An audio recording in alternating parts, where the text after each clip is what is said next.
The Buffalo Bills needed the defense to step up on the final drive because they had an opportunity to do what Mike Vrabel did. Remember earlier this year when Mike Vrabel played that game at the end of the half where you're going to take a knee, work the clock. Yeah, right. The Bills had a chance, and this was kind of It's a tough one. It was a tough call. Yeah. It happened, and I'm trying to get the exact time here yet. I want to get this absolutely right so there's no misunderstanding about what went down. No, I got it right here. Okay. When they did the tush push, the 10-yard tush push on 4th and 1, drove the pile all the way to the 1. At first, it looked like the Bills had scored. They ultimately hadn't. They had it 1st and goal from the 1 with 1 minute and 5 seconds to play.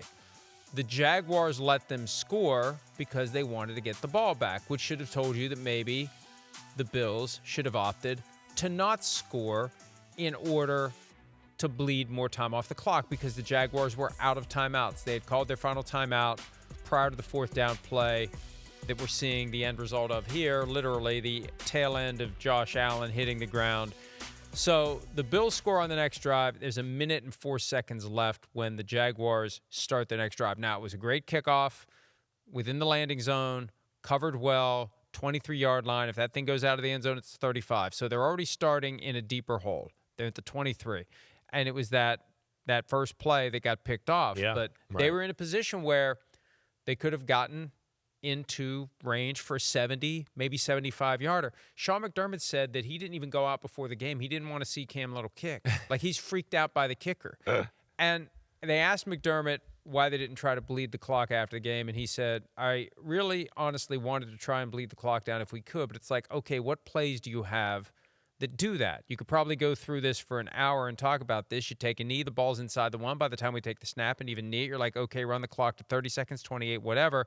So we're talking about these things, and I'm going, man, I know who they have on that side of the ball at a minimum, starting with the place kicker. And we were like, let's not get cute.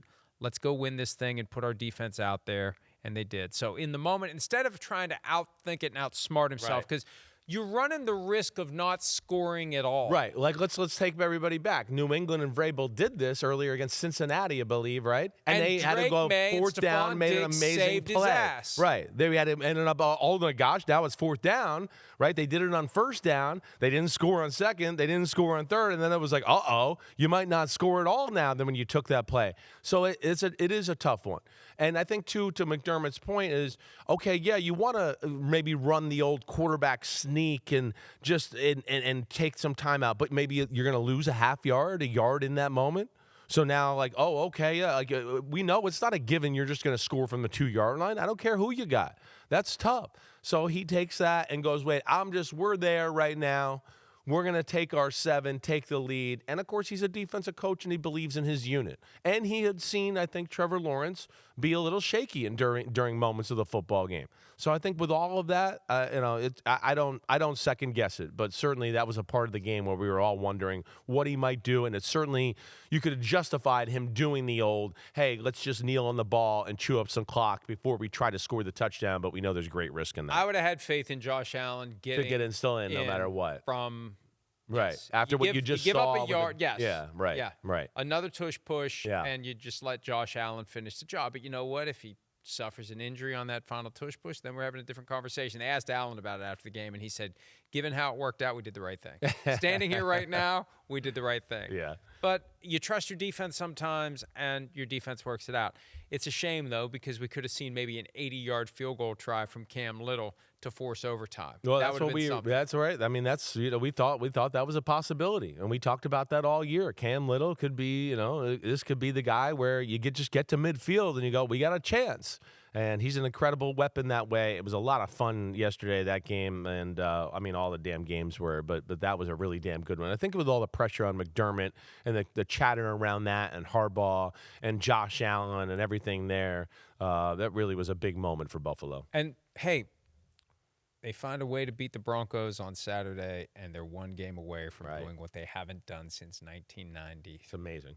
We pick games, and one of the reasons I don't like picking games is you get invested in your picks being right, and you just can't watch the game and root for a good outcome. Yeah. I'm happy for the Bills. We picked the Jaguars because we thought the Jaguars were going to win. That doesn't mean we're against the Bills, right? No. We picked the Eagles. I pick teams all the time. I was rooting for the 49ers. I picked the Eagles. I was sitting here yelling for the 49ers the whole day. I root for a good story. I don't let my rooting interest get in the way of who I think is going to win. Yeah. So it's kind of fun when it goes against the way we thought, other than it pisses us off because we prefer like to be right. We like to be right. Right. But I like the fact that the Bills won. I like the fact that Josh Allen's going to get another opportunity to seize this moment where he doesn't have to worry about Mahomes. He doesn't have to worry about Burrow. Yeah. He doesn't have to worry about Lamar Jackson. He can just focus on getting past these younger quarterbacks that he's going to come across, these less accomplished, although maybe he'll see the old man. Maybe he'll see Aaron Your Rodgers. favorite quarterback? Your favorite? You don't like it, Aaron Rodgers? I like it. I like it. Are you going to the game tonight? tonight? Aaron Rodgers.